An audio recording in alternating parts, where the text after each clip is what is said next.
Willie D live. Yes. Did the state prove beyond a reasonable doubt the defendant committed the crime for the purpose of benefiting, promoting, or furthering the interests of a criminal gang? Yes. State of Florida versus Sean Andre Gathright. We, the jury, finds as follows as to count 1, victim Charles Jones. The defendant is guilty of first-degree murder as charged. We, the jury, finds as follows as to count 2, victim Charles Jones. The defendant is guilty of conspiracy to commit first-degree murder as charged. We, the jury, finds as follows as to count 3, victim Xavier Edwards. The defendant is guilty of attempted second-degree murder, a lesser-included offense.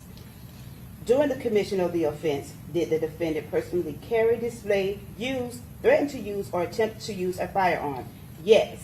During the commission of the offense, did the defendant actually possess a firearm? Yes. During the commission of the offense, did the defendant actually discharge a firearm? Yes. We, the jury, finds as follows as to count 4, Gino Norris. The defendant is guilty of attempted second-degree murder, a lesser-included offense. During the commission of the offense, did the defendant personally carry, display, use, threaten to use, or attempt to use a firearm? Yes. During the commission of the offense, did the defendant actually possess a firearm? Yes. During the commission of the offense, did the defendant actually discharge a firearm? Yes. We, the jury, finds as follows as to count 5, victim Camilla Bentley. The defendant is guilty of attempted second-degree murder, a lesser-included offense.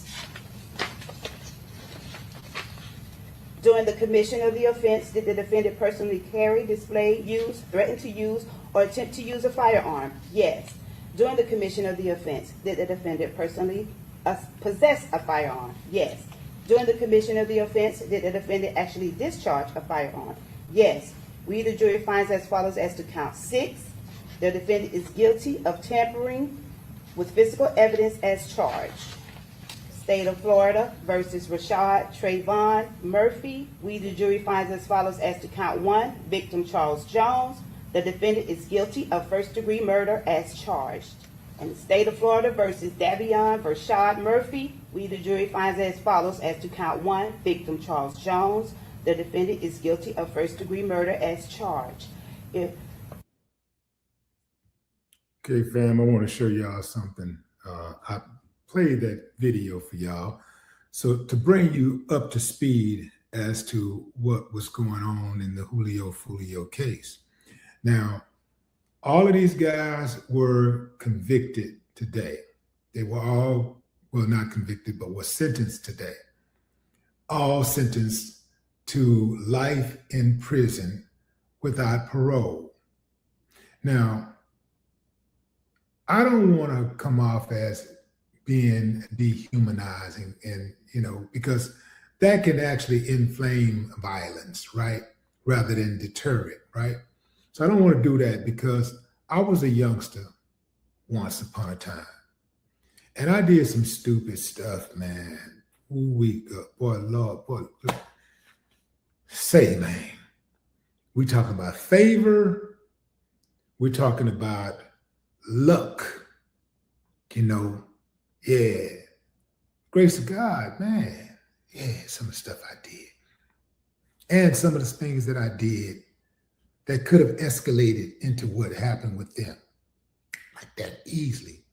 Now, at the time I'm doing these things, I'm really not thinking about the implications of how it terrorizes the community, how, it spooks the neighborhood and how it makes just walking to the store an adventure. I'm not even thinking like that. I'm not thinking that far. I'm not thinking about how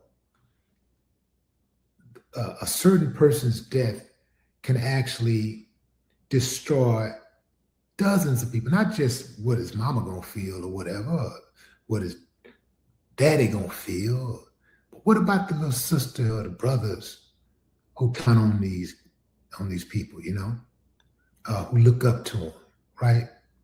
Not for the bad things they do, but just look up to them just as a sibling, as an older sibling, or even look up to them as a younger sibling, somebody who they see as one that's worthy of protecting, right? I'm not considering none of that. I know people who have turned to drugs, became addicts after a loved one was killed. I know people who have committed suicide after a loved one was killed. I know people who have experienced heartache so terrible that it made their health bad, caused them to get stressed out. And then, once stress starts attacking your body, all kinds of things start happening. And then next thing you know, your organs are breaking down. This happens. I'm not thinking about none of this type of stuff. All I'm thinking about is he did this and I'm finna do this. I'm not thinking about, okay, what if first of all, I'm not thinking about all of the things that I just listed. But I'm also not thinking about what if it don't go like I want it to go? What if my partner actually get killed? We ready to go, but what if my buddy who I say I love, who I say is my real friend, what if he actually get killed? Am I gonna be cool with that? Hell, what if I get killed? How about I know I ain't gonna kill nobody, but my buddy, he felt the need that somebody had to die, so he killed somebody because they made a certain move or whatever, or he just, got trigger happy. I ain't think about that. What if I just decide, what if the person that I'm trying to gun down or whatever mess around and, gun me down? Or what if we get away like these guys did and we thought we were smooth? We wiped the car down. This boy here, Gathright, Sean Gathright, this one, let me see if I could do it like that. Yeah, this one, he wiped the car down and everything. He thought he was smart. He thought he was smarter than everybody else. What if, we wear a mask? We wore a mask.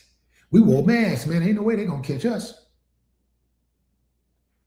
First of all, if more than one person know about it, it ain't a secret. That's for starters. But they wore a mask and everything, and they thought they were going to get away. So now they're not thinking like, man, what if they catch us and get all four of us? And what if all four of us don't even talk because we know they ain't got nothing? What if we don't talk and we take it to trial? And what if we blow trial? If we blow trial, we're going to be facing life without parole or death. What if we vote? What if that happens? We're not thinking about none of that, right? You know what you're going to do, but you don't know what the next person is going to do. You don't know what law enforcement is going to do. You don't know what the prosecutor is going to do. You don't know what the judge is going to do. You don't know what the jury is going to do. You don't even know what your lawyer is going to do. There's too many variables, man. Too many. So while I still believe in empathy, especially for young people, because they don't understand. They just don't. Many of them don't. They know that what they're doing is wrong, but they don't consider the consequences. They don't consider the details. My nephew killed my uncle because his cousin, who was a little older than him, said that he didn't like him. So he killed him. He was 15 at the time, not really thinking. He's just thinking, this is my cousin, and we best friends, and she told me to kill him and I love her more than him. I'd do anything for her, so I killed him. You know what I'm saying? Stuff like that. We go into that another day. But going forward, This, these guys don't understand what they got themselves into. And I want to play this right quick for you. Look at this. So this is work, because we do have an aging prison population, jail administration. We have that. So we put these young. This is a former prison warden telling Sean Gathright how they view him as an inmate, as a person, what his life is going to look like, and how the state of Florida is going to make him a legal slave. Youngster, I hope you're listening. Reality, we need that labor, we need that sweat equity, and we will put them out there to work, because we do have an aging prison population, jail administration. We have that. So we put these young individuals to work and get some sweat equity out of them, since they are young and actually can do the work. And I know we talk about life without parole and death row, but for our jurors' education, in Florida, what does a life sentence without parole mean? A life sentence in the Florida Department of Corrections means from the minute they're brought in, they're assigned an inmate number.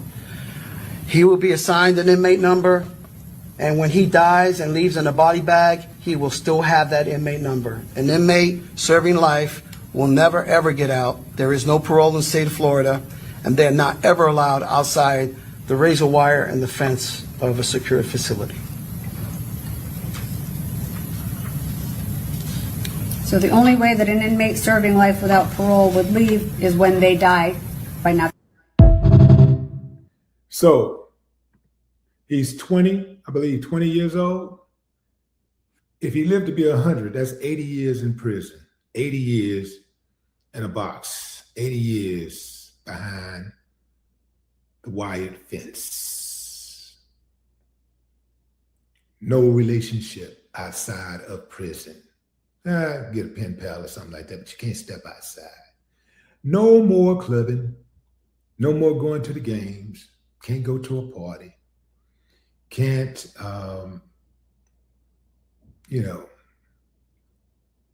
do a lot of the things that a free person is able to do. Even something as simple as having privacy.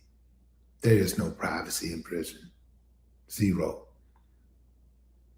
Even when you're taking a dump or someone else is taking a dump, you got to smell it. Ain't no closing the door. Yeah, that's how it goes. Anyway, look at this other dude. So he was crying his head off. And Murder versus Isaiah Jermaine Chance. We, the jury, find. Have contact with him, and after the first year and a half, where did you become aware of some activities that Rashad was involved in, sports, boxing, things of that nature? Yes. What do you know about that? He was involved with that's the defense questioning his mother, I believe. That was his mother. boxing. He actually, and you all could look that up, he was the foster mom that he ended up with, Miss Dallas. He did boxing matches, and he was the champion for his age group. That's why I think the age 9 or 10 sticks out, because he was very young, but he was good. And he made it. He made it. He was the champion for that state in his age group, whatever she had in him. Now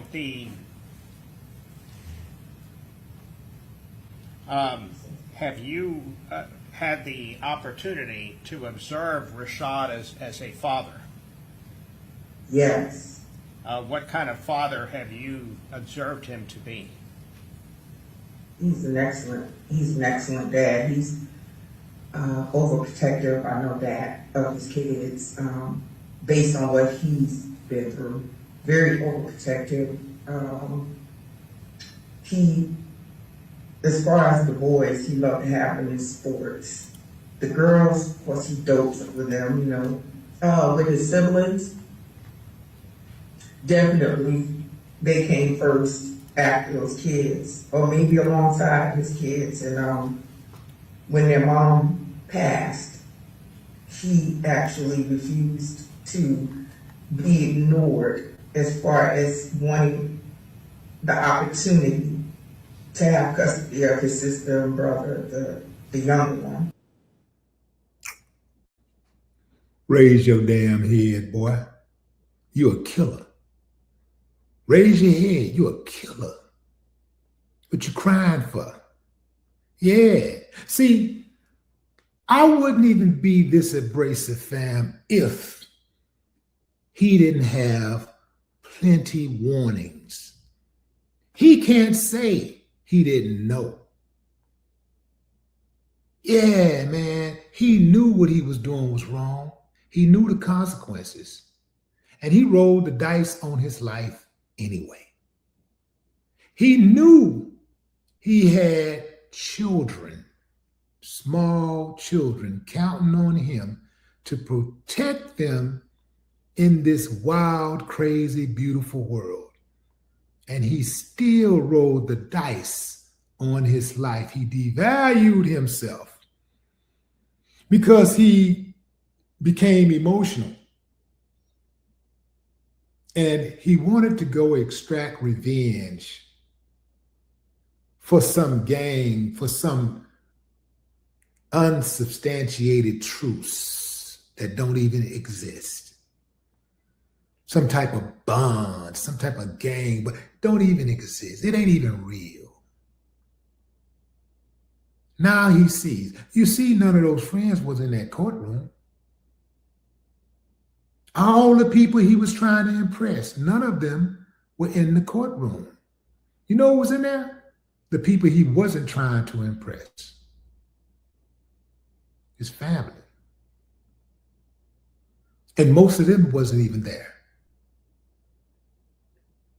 It was the ones that kept on trying to talk to him, kept on trying to talk some sense into him. That's who was there. The ones that he tried to impress, the ones he actually listened to, they wasn't there. In his worst time, at the worst time of his life, and he wasn't the only one, the rest of them too, at the worst time of their life, the people that was trying to impress the most was not there. The people who they didn't give a damn about opinions were there. The people who sacrificed the most for them, who cared the most for them, were there. It wasn't the friends that they were trying to impress. No fucking crying. Get out of here with that shit. Ain't no crying, bro. Not for you. You got time to do. Yeah, man. You better get comfortable. Get out there, man. Find you a pillow. Find you a pillow that works, man. And find you a bunk. Get you a good mattress. Get you a good ass mattress. Because you're going to need it. You're going to need that mattress to last a good amount of time. You got a good, if we go by averages, each one of them, and being early 20s, they probably going to live at least another 50 years. 50 years. For what? The Sean Gathright dude, he shot Foolio one time, shot him in the leg somewhere, and I think the foot. He missed. He could have came to his senses right then and there, like, you know what, damn, I dodged the bullet, man. I tried to kill that dude over nothing, man. Let me fall back, man. Let me calm my blessing. Thank you, God. Appreciate you. Nah, man. No, not Sean. He a real one. He got to finish the job. I'm going to get him this time. I'm going to really get him. And I'm going to implicate my grandmother because I'm going to take the goddamn getaway car to her house and wipe it down at her house. But nobody can tell him that he don't love his grandmother. Let me explain something to you about love. When you love somebody, you don't put them in the line of fire. That's why they say you don't SHIT where you lay your head. You don't If you love your friend for real, when your friend get ready to do something stupid, you talk them off the ledge. You don't push them off the ledge. You try to talk some damn sense into them. Because if that's your friend, you're going to understand real quickly. If you don't understand, you're going to understand. Good friends are hard to come by.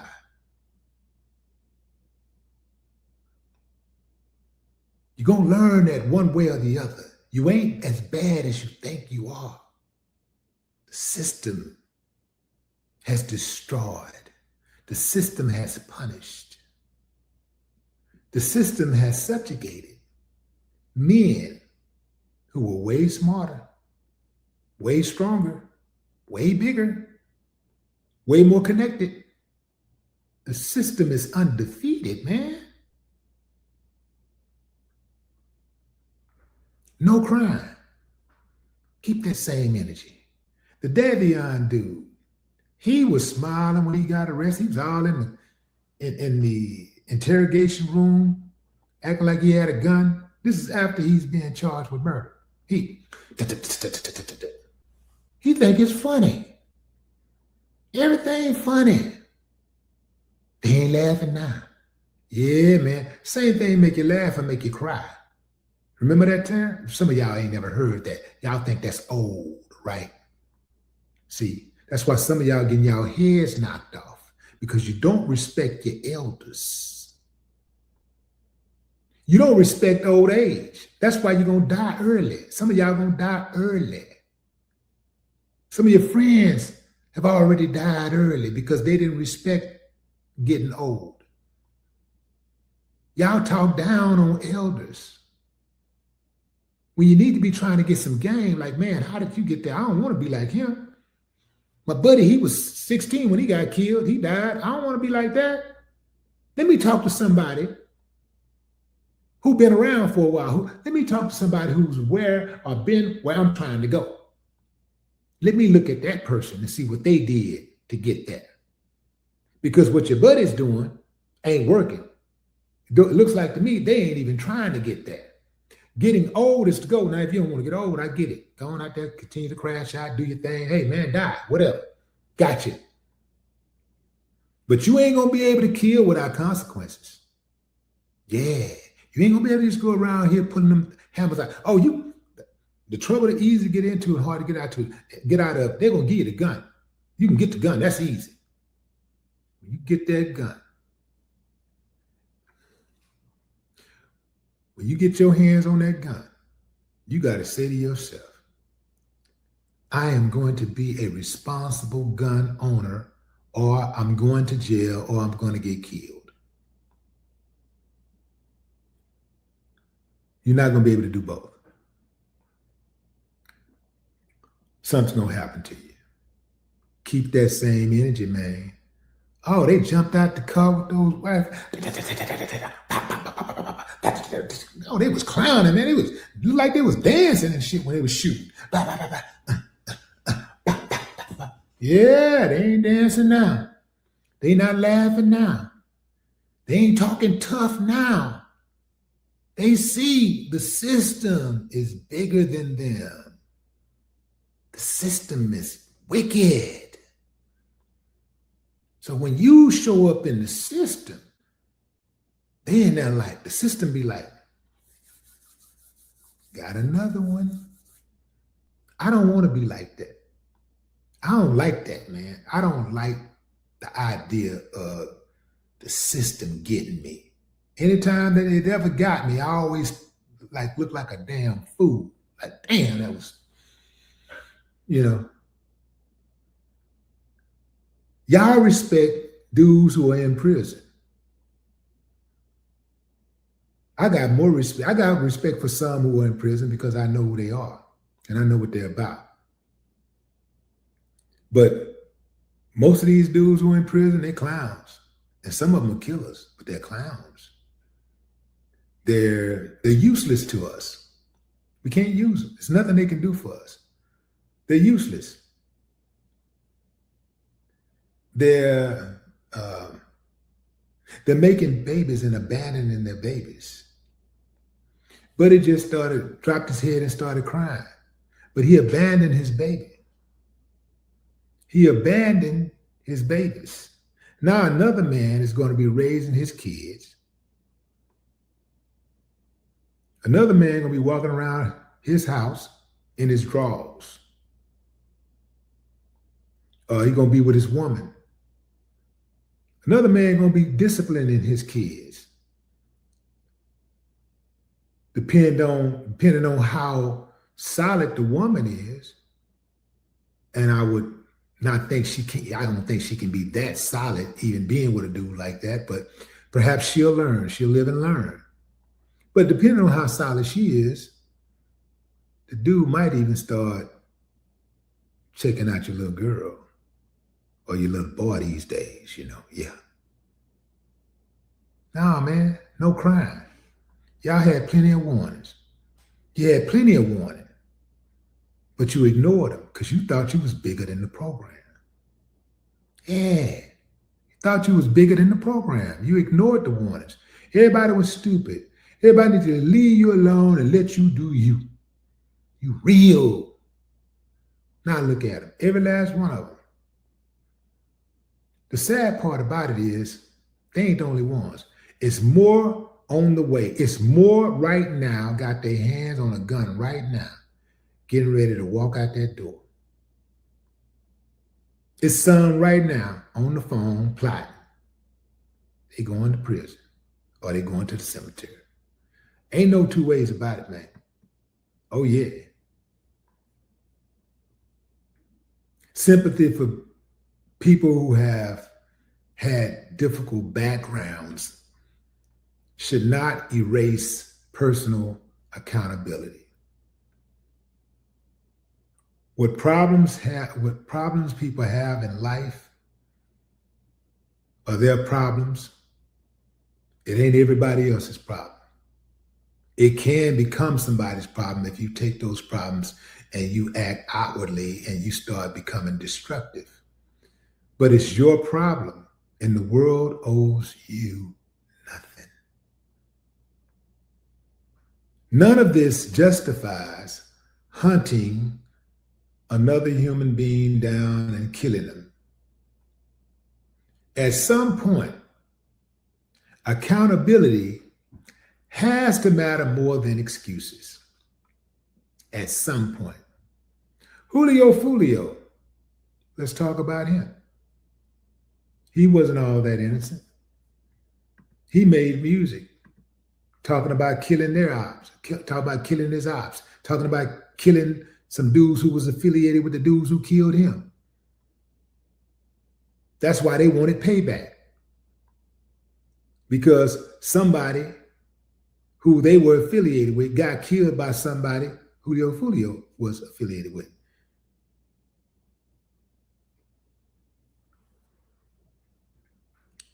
So Julio Foolio was not innocent. He was not innocent.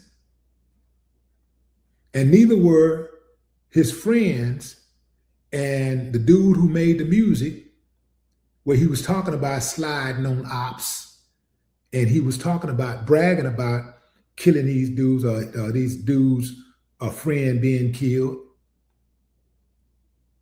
They're not innocent either. The girls who entertain them, who become their girlfriends or befriend them, they're not innocent either. The mothers who know that they're involved in gang activities, the fathers who know that they're involved in gang activities and do nothing about it, who don't call a family intervention and look and deal with that like it's a crisis, they're all guilty. Yeah. So no crime from none of y'all. Keep that same energy. No more talk.